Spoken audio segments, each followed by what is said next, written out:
Welcome to MojoPlays, and today we're using the hidden blade on some of the most annoying bosses we've ever encountered in the Assassin's Creed games.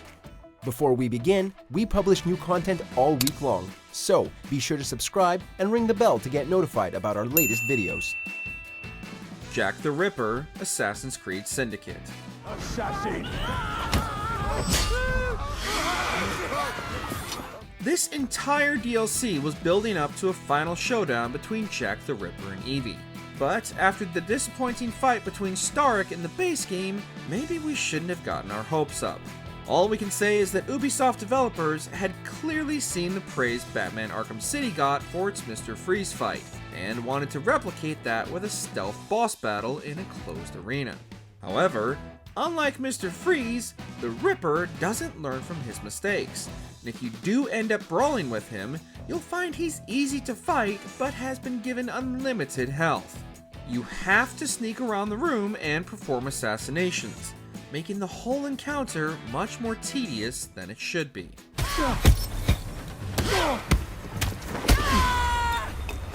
Charles Lee, Assassin's Creed 3. In a franchise that apparently used to think chasing someone for a long time was the only way to pull off a boss fight, Charles Lee stands out as the worst of a bad bunch. He's the final foe Connor needs to take down at the end of the game, with all his allies already dead.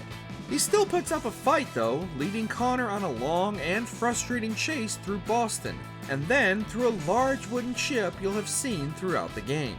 It gets extra annoying when you actually reach the ship, however, because once inside, it gets set on fire, and then it's not entirely clear where you're supposed to go. We guarantee you'll have desynchronized a dozen times, even more if you were going for the optional objectives.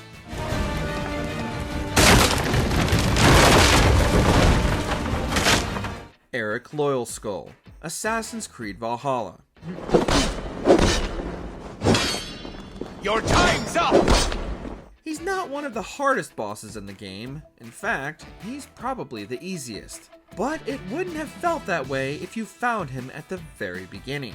He's in the starting area in Norway, and if you're exploring the open world and coming to grips with the new optional objectives, Eric Loyalskull will be the first of the Lost Drengr you encounter. He's only power level 10, but if Eivor is power level 1 or 2, you'll be out of your depth with this fight, dealing very little damage since you'll also have very weak weapons and armor by this point.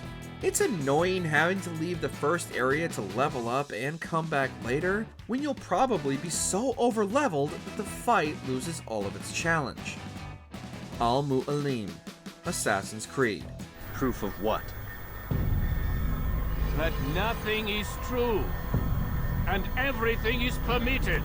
This fight took the first game from its more grounded historical realism with sci-fi premise and presented us with the beginnings of the Isu lore. But despite its significance, showing both the power of the Apple of Eden and how that power corrupts the people who wield it, it's definitely not the best designed encounter we've ever seen. The first game's jankier combat and inability to actively heal make it very annoying, as well as Mualim's instant kill attacks. Even if you've got max health, we're sure you had to replay this final segment many times, ruining its impact.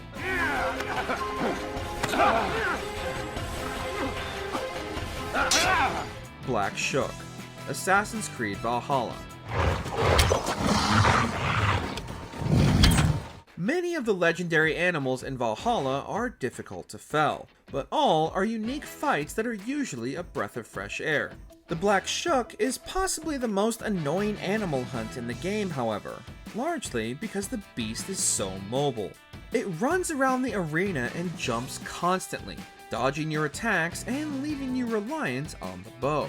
There are additional arrows and healing items scattered around the arena, but it's still a long fight of watching the thing run around the arena and often being too far away for the fight to be fun.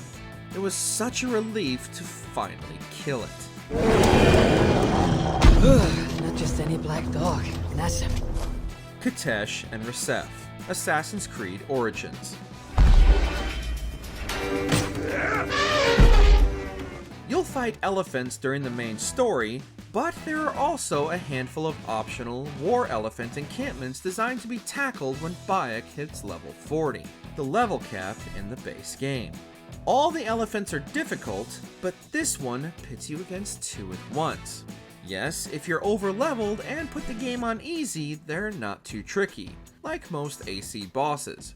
But what makes them uniquely annoying is that one of the elephants has an archer who will constantly harass you with ranged attacks. Focus on Rasef first and dodge the arrows, before turning your weapons on Katesh, who's slightly easier.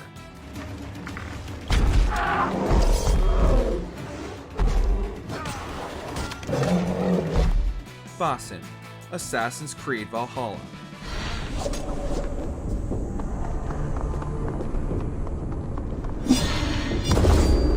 This was the climactic fight of Valhalla's main story.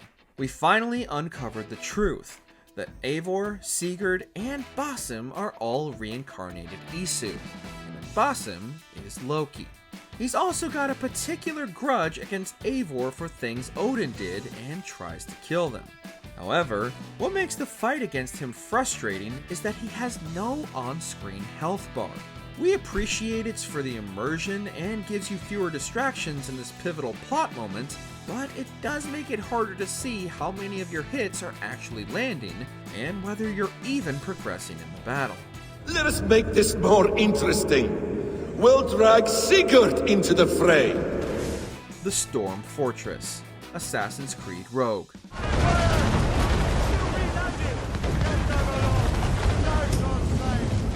Black Flag already had plenty of difficult ship battles, most infamously against El Impoluto, the hardest legendary ship in the game. But the Storm Fortress in Rogue is perhaps even more notorious. A man-of-war with fire mortars and 2 more warships on its flanks for good measure. Everything is working against you. You've got to stay close to dodge the mortars, but that puts you well within range of its powerful cannons. It's easily the most difficult thing Rogue has to offer, and we wouldn't be surprised to hear that a lot of you rage quit at least once, as even with a fully upgraded ship, it's maddening.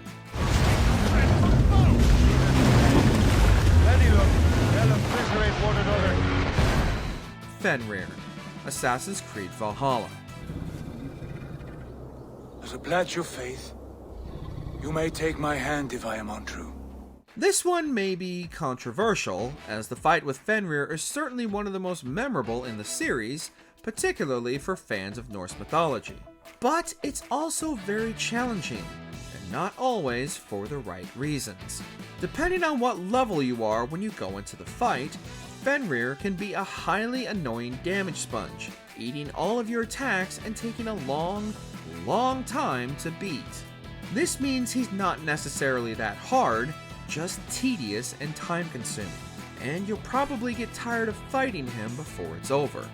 Then again, maybe it makes sense, since Fenrir is supposed to kill Odin.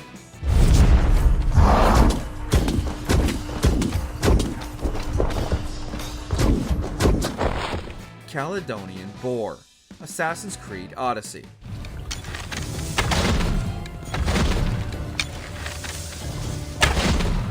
Much like Eric Loyalskull, if you unlock the early game quest that sends you across Greece hunting unique animals and then decide to start it right away, you're going to get destroyed.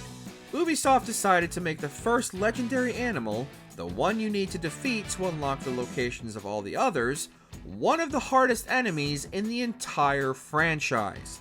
You almost certainly can't beat the KALYDONIAN boar right away, and if you do, you probably didn't enjoy it. The trouble isn't even the main boar, but the dozens of regular, smaller boars that it spawns. Even the Erymanthian boar, which deals poison damage, was easier than this.